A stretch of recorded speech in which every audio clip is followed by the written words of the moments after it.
Namaku Lia. Usia 31 tahun. Seorang janda tanpa anak yang bekerja sebagai asisten rumah tangga di rumah seorang pengusaha kaya. Sudah hampir 3 tahun aku bekerja pada keluarga itu, keluarga Pak Anton dan istrinya, Bu Yani. Mereka tinggal di kota, di rumah besar yang tenang. Perlakuan mereka padaku baik, bahkan terlalu baik. Tapi aku tahu batasku. Aku cuma pembantu. Dan itu cukup. Sampai suatu hari, saat mereka hendak menginap di villa mereka yang ada di puncak, Bu Yani berkata, "Lia, ikut ya. Biar kamu bantu-bantu di sana. Kita cuma beberapa hari kok." Aku sempat menolak, tapi mereka memaksa. Mereka bilang, villa itu besar dan sepi kalau tanpa asisten. Akhirnya aku ikut. Tak ada firasat buruk. Hanya udara dingin dan kabut yang menyambut kami saat mobil memasuki halaman villa yang mewah itu. Villa itu 2 lantai, dikelilingi taman dan pepohonan tinggi. Ada kolam renang pribadi, ruang keluarga besar dengan perapian, dan jendela kaca besar yang menghadap ke gunung. Indah. Tapi juga sepi. Aku mulai bekerja seperti biasa. Membereskan kamar, memasak, mencuci. Hari pertama berjalan lancar. Sampai malam tiba, dan seseorang datang yang tidak ku ketahui sebelumnya. Anak laki-laki mereka, Reza. Reza, 26 tahun. Putra tunggal Pak Anton dari pernikahan sebelumnya. Ia jarang pulang, katanya sibuk kerja di luar negeri. Aku belum pernah bertemu langsung, hanya mendengar namanya disebut-sebut. Tapi malam itu, saat ia muncul di teras villa sambil membuka helm motornya, aku langsung terpaku. Tinggi. Kulit sawo matang. Dagu tegas. Dan senyum licik, senyum yang tak cocok dengan sopan santun khas keluarga ini. "Ini Lia ya?" tanyanya sambil menghampiriku. Aku mengangguk. "Iya, Mas. Saya yang bantu-bantu di sini." Dia mengangguk pelan. Matanya menelusuri tubuhku cepat, tak lama, tapi cukup membuat kulitku merinding. "Kamu beda dari bayangan aku. Mama nggak pernah bilang kalau asistennya semanis ini." Aku tersenyum canggung, lalu buru-buru masuk ke dapur. Tapi sepanjang malam, aku merasa dia mengikutiku dari kejauhan. Tatapannya seperti kabut, samar, tapi menusuk. Hari-hari berikutnya, Reza lebih banyak di villa daripada orang tuanya. Pak Anton dan Bu Yani sering keluar ke kota untuk urusan bisnis. Tinggal aku dan Reza di villa yang terlalu besar itu. Reza suka duduk di teras, merokok, atau berenang di kolam sambil menyetel musik keras-keras. Kadang ia memanggilku hanya untuk hal-hal sepele, seperti membawakan minum atau menyalakan AC di kamarnya. Tapi setiap kali aku masuk ke ruangannya, matanya tak pernah berpaling dari tubuhku. "Lia, kamu udah lama janda ya?" tanyanya suatu sore. Aku menahan napas. "Iya, Mas." Dia tersenyum miring. "Berarti udah lama sendiri." Aku ingin pergi. Tapi suara itu menahanku di tempat. Ada sesuatu di cara dia bicara yang membuat jantungku berdegup tak normal. "Mungkin kamu butuh teman ngobrol ya di malam-malam dingin kayak gini," katanya sambil menatapku dari atas ke bawah. Aku menunduk, pura-pura tidak mendengar, lalu berlalu. Tapi dalam hati, aku tahu sesuatu sedang tumbuh. Bukan cinta, tapi ketegangan yang lama-lama bisa meledak kapan saja. Dan malam itu, saat hujan turun deras dan listrik villa tiba-tiba padam, aku baru tahu seberapa berbahayanya bermain terlalu dekat dengan api. Malam itu, Hujan turun dengan deras. Petir menyambar berkali-kali di kejauhan, membuat jendela villa bergetar halus. Aku baru saja selesai mencuci piring, hendak naik ke kamar asisten yang terletak di belakang, ketika semua lampu tiba-tiba padam. Gulita. Sunyi. Hanya suara hujan dan degup jantungku yang terdengar jelas. Lia, suara itu terdengar dari ruang tengah. Suara Reza. Aku menahan napas. Iya, Mas. Mati lampu ya? Kayaknya, jawabnya. Sini aja, temani aku sebentar. Gelap banget. Aku ragu. Tapi dia menyalakan senter dari ponsel, dan aku bisa melihat siluet tubuhnya duduk di sofa. Gak usah takut. Aku juga gak suka gelap, katanya lagi. Aku melangkah pelan, duduk di ujung sofa. Jarak kami beberapa meter. Tapi dalam gelap seperti ini, bahkan jarak terasa menipu. Kalau begini, jadi kepikiran horor ya, gumamnya. Dingin. Gelap. Dan cuma ada kita berdua di sini. Aku memeluk tubuh sendiri. Iya, dingin banget. Dia mendekat, menawarkan selimut tipis. Aku menerimanya, mencoba tetap tenang.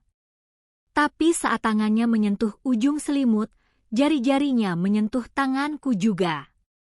Sengaja atau tidak, aku tak tahu. Tapi sentuhan itu terlalu lama untuk disebut kebetulan. Lia, katanya pelan. Kamu cantik. Aku menoleh cepat. Mas Reza. Udah lama aku nggak lihat perempuan seperti kamu. Kalem, lembut, nggak sok jual mahal. Tapi tetap menggoda. Aku berdiri. Saya mau ke kamar aja, Mas. Dia menahan pergelangan tanganku. Tidak keras, tapi cukup membuatku berhenti. Jangan pergi dulu. Aku cuma pengen ngobrol. Temani aku sebentar aja. Mas, ini gak pantas, kataku pelan. Saya kerja di sini. Saya pembantu. Justru itu, bisiknya. Aku capek dengan perempuan yang pura-pura kuat. Kamu beda. Aku menarik tangan cepat, lalu berjalan cepat ke arah tangga kecil di belakang. Tapi malam itu, aku tak bisa tidur. Kata-katanya terngiang-ngiang. Bukan karena manis, tapi karena terlalu berani. Terlalu jujur. Atau mungkin, karena bagian dari diriku diam-diam merasa tersanjung? Keesokan paginya, villa kembali terang. Listrik menyala, suasana normal. Pak Anton dan Bu Yani masih belum kembali dari kota. Aku kembali bekerja seperti biasa, membereskan ruang tengah, menyapu taman, memeriksa stok dapur.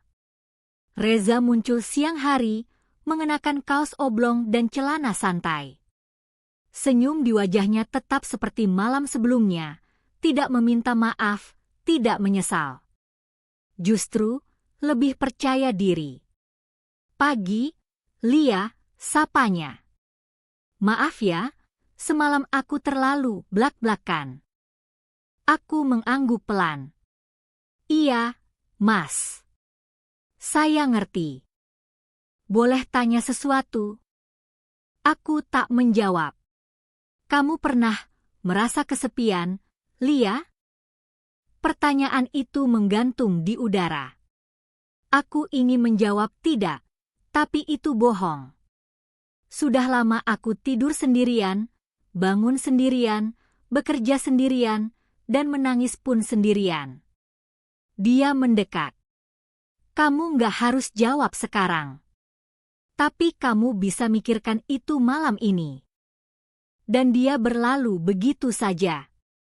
Meninggalkanku berdiri dengan hati yang tak karuan. Malamnya, aku mencoba menghindar. Setelah selesai semua pekerjaan, aku langsung masuk kamar, menutup pintu, dan mematikan lampu. Tapi saat aku hendak tidur, ponselku bergetar. Pesan dari nomor yang tak kusimpan. Malam, Lia. Kamu sudah tidur. Aku tahu itu Reza. Tapi aku tidak membalas. Beberapa menit kemudian, pesan masuk lagi. Kalau kamu butuh teman bicara, aku di teras. Aku menutup mata. Tapi jantungku berdetak makin kencang. Aku tahu aku seharusnya diam saja. Tapi, kakiku malah melangkah ke arah pintu. Pelan. Diam-diam.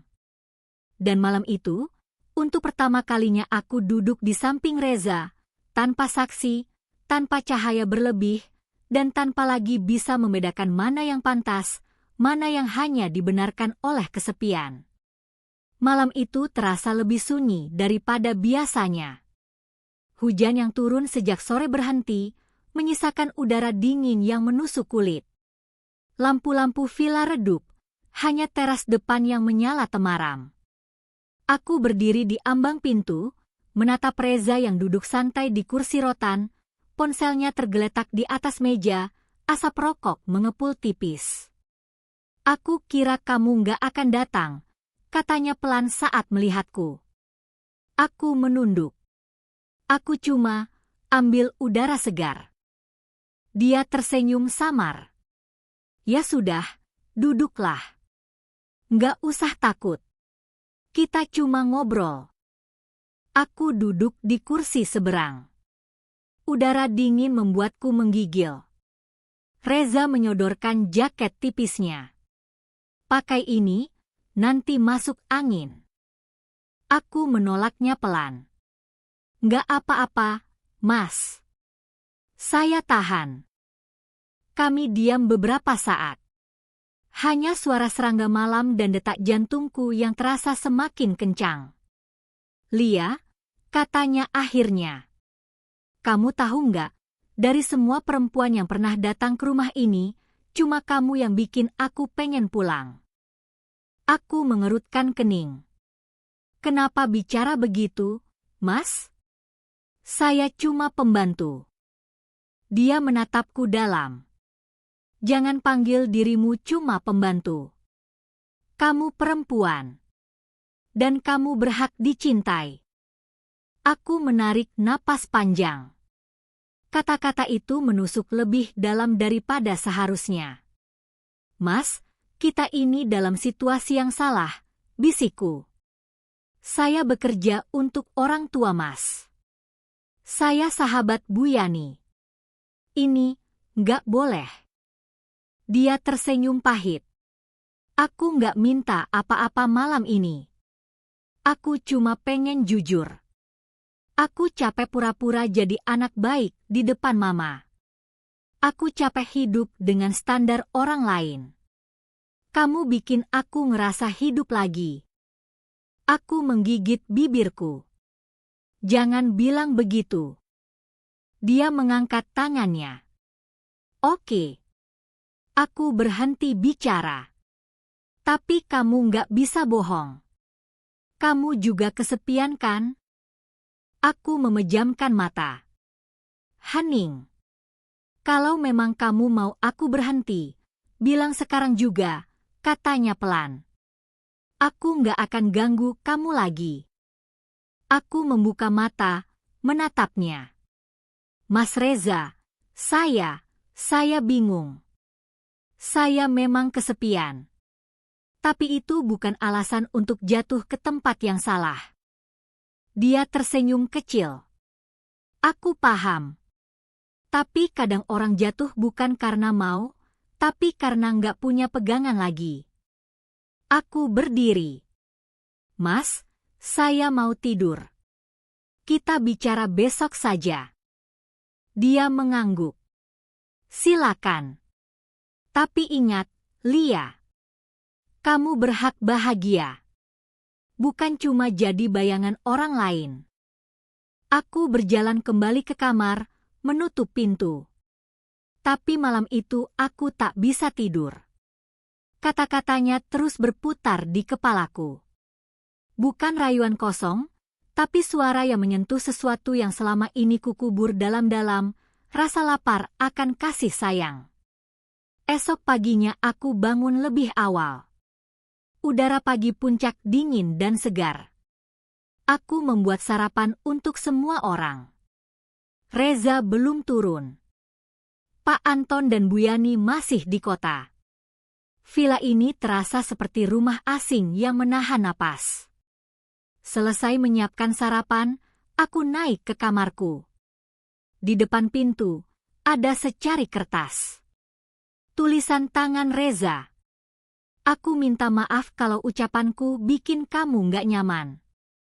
Tapi aku nggak akan berhenti perhatian sama kamu. Kamu nggak sendirian di sini. Aku menggenggam kertas itu lama. Antara ingin merobeknya dan menyimpannya.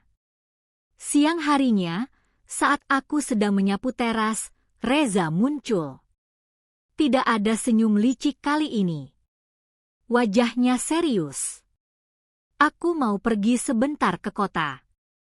Kamu butuh apa-apa? Aku menggeleng. Enggak, Mas. Dia mengangguk. Baiklah. Tapi nanti malam aku pulang agak larut. Jangan kunci pintu luar. Aku nggak bawa kunci cadangan. Aku hanya menjawab singkat, lalu kembali bekerja. Tapi dalam hati, aku tahu, malam nanti, aku harus memutuskan. Menutup pintu, atau membiarkannya tetap terbuka.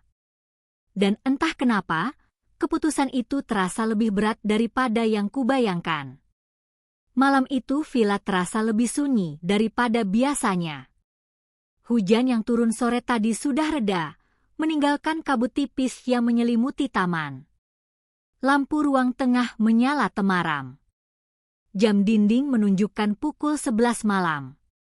Reza belum pulang dari kota, dan aku duduk di dapur, menggenggam cangkir teh yang sudah dingin.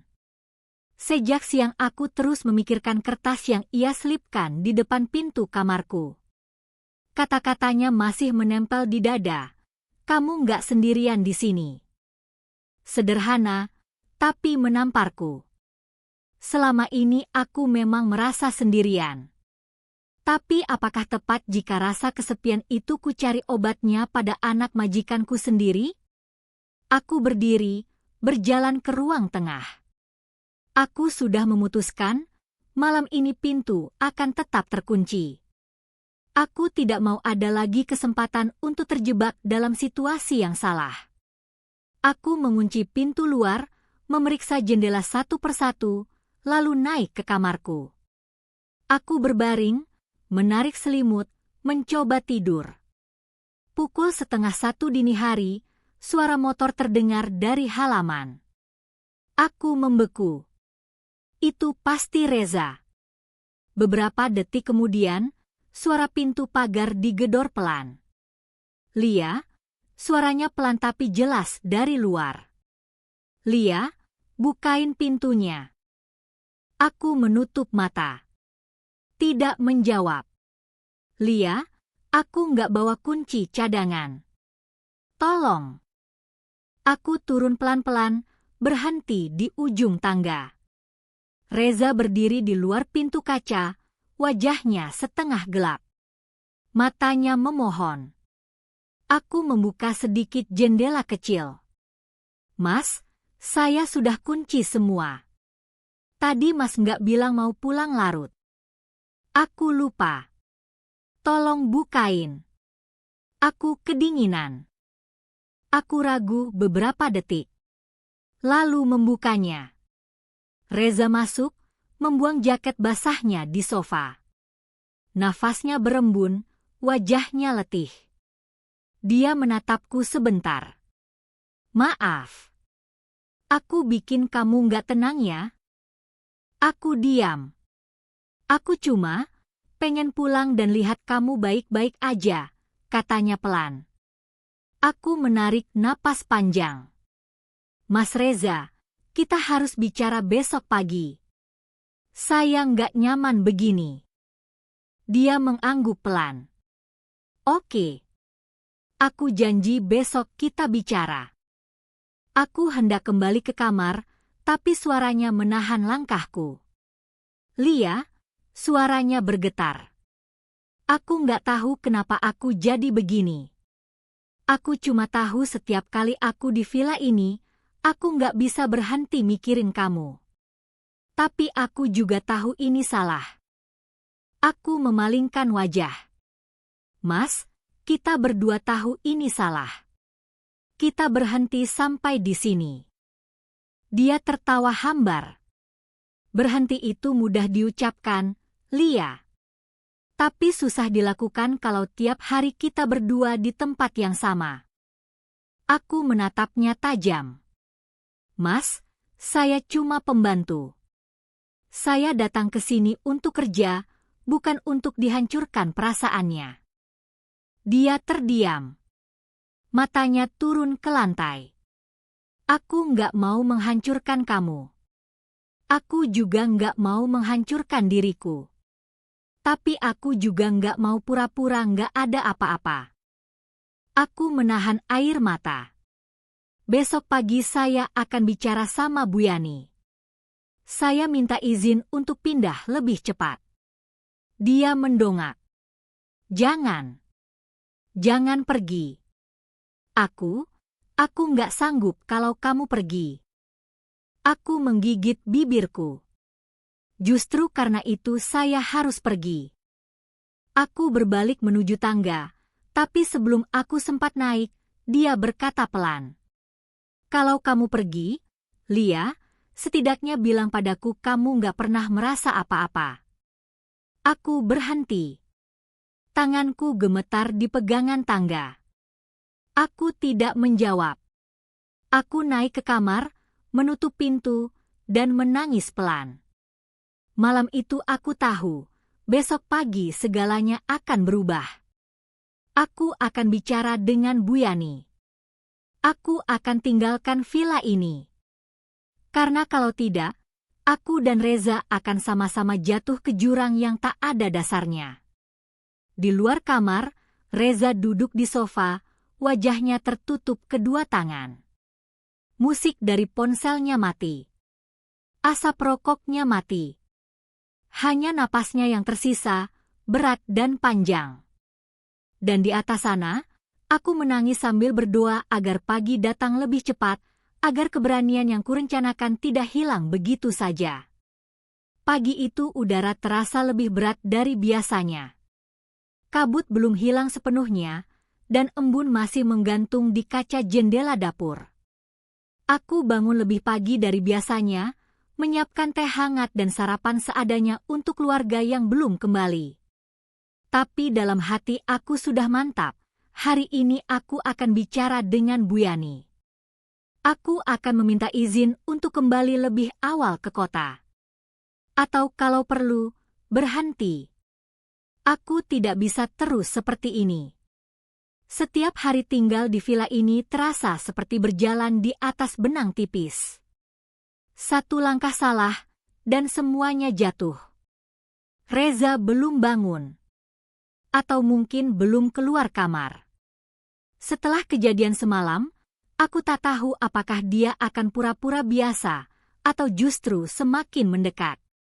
Tapi saat aku hendak membersihkan meja makan, suara langkah kaki terdengar dari tangga. Aku menoleh. Reza muncul, rambutnya masih berantakan, wajahnya pucat. Kamu bangun pagi, katanya lirih. Aku mengangguk. Saya biasa bangun pagi. Dia berjalan ke dapur, mengambil segelas air, lalu bersandar di meja. Lia, aku pikir semalaman. Aku menunduk. Mas, saya minta jangan dibahas lagi. Tapi aku harus. Karena kalau aku diam, kamu akan pergi. Aku tak menjawab. Aku tahu aku egois. Tapi aku juga tahu aku nggak salah sendiri. Kamu juga ngerasain kan? Aku menatapnya, marah, sedih, takut, dan entah apa lagi bercampur di dada. Itu bukan alasan untuk lanjut, Mas. Justru karena kita sama-sama sadar, kita harus berhenti. Dia mendekat. Kalau aku bicara ke Mama, bilang aku yang mulai semuanya. Bilang aku yang jatuh cinta duluan. Kamu nggak akan disalahkan. Aku tersentak. Apa maksud Mas? Mas mau bilang ke Bu Yani? Mau menghancurkan semua? Dia diam sebentar. Aku capek sembunyi. Aku nggak mau pura-pura. Aku udah lama hidup dengan apa yang Mama mau. Kali ini, aku mau jujur. Aku menggeleng cepat. Jangan, Mas. Jangan seret orang tuamu dalam ini. Mereka baik ke saya. Saya yang akan pergi. Itu cukup. Tapi Reza mendadak emosi. Kamu selalu bilang mau pergi. Tapi kamu nggak pernah jujur. Kamu juga ngerasakan? Kamu juga pengen aku. Aku menatapnya tajam. Mas, jangan paksa saya. Suasana menegang. Lalu tiba-tiba, Reza. Suaranya muncul dari balik pintu masuk. Suara Bu Yani. Aku dan Reza sontak menoleh bersamaan. Bu Yani berdiri di ambang pintu villa, wajahnya bingung, matanya menatap kami bergantian. Ada apa ini? Tanyanya pelan, curiga. Suara kalian keras sekali.